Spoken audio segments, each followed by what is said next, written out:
கோவை மண்டல அளவிலான பள்ளி கல்லூரி மாணவர்களிடையே பேச்சுப் போட்டி.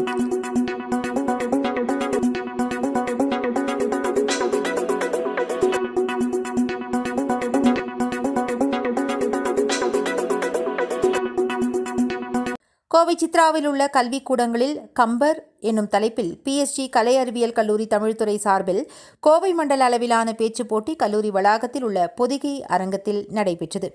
கோவை, திருப்பூர், ஈரோடு, நீலகிரி, கரூர் ஆகிய மாவட்டங்களிலிருந்து மாணவ மாணவிகள் பங்கேற்றனர். இதில் கல்லூரி மாணவர்களுக்கு கம்பர் காட்டும் ராமன், கம்பர் வழியில் அறம் தலைநிறுத்தல் எனும் தலைப்பில் கால் இறுதி பேச்சு போட்டி நடந்தது. நிகழ்ச்சியில் PSG கலை அறிவியல் கல்லூரி முதல்வர் செங்குட்டுவன், பேராசிரியர்கள் உள்ளிட்ட பலர் கலந்து கொண்டனர். பள்ளி மாணவர்களுக்கு நடையில் நின்றுயர் நாயகன், கம்பர் காட்டும் அன்பும் அரணும் ஆகிய தலைப்புகளில் நாளை காலிறுதிப் போட்டிகள் நடைபெற உள்ளன. ஒவ்வொரு மையத்திலிருந்தும் தேர்ந்தெடுக்கப்படுகின்ற மாணவர்கள் அரையிறுதி சுற்றில் பங்கேற்க தகுதி பெறுவர். அரையிறுதி சுற்றிலிருந்து தேர்ந்தெடுக்கப்படும் மாணவர்கள் இறுதி சுற்றில் போட்டியிடுவர். இறுதி சுற்றில் வெற்றி பெறுபவர்கள் வெற்றியாளர்களாக அறிவிக்கப்படுவர். இறுதி வெற்றியாளர்களுக்கும் அவர்கள் பயிலும் கல்லூரிகள், பள்ளிகளுக்குமான பரிசுகளை தஞ்சாவூரை தலைமையகமாக கொண்ட சாஸ்திரா நிகர்நிலை பல்கலைக்கழகம் ஏற்று வழங்க முன்வந்துள்ளது.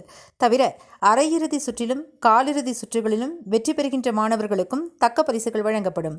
அரையிறுதிப் போட்டிகள் பிப்ரவரி மாத 2வது அல்லது 3வது சனிக்கிழமை தஞ்சாவூர் சாஸ்திரா பல்கலைக்கழகத்தில் நடைபெறும்.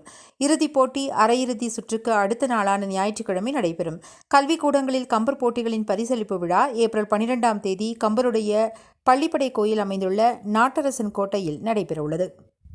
மதுரையில் இருக்கக்கூடிய கம்பன் கழகத்தில் நடக்கக்கூடிய நிகழ்வுக்கு சென்று வர வேண்டும்.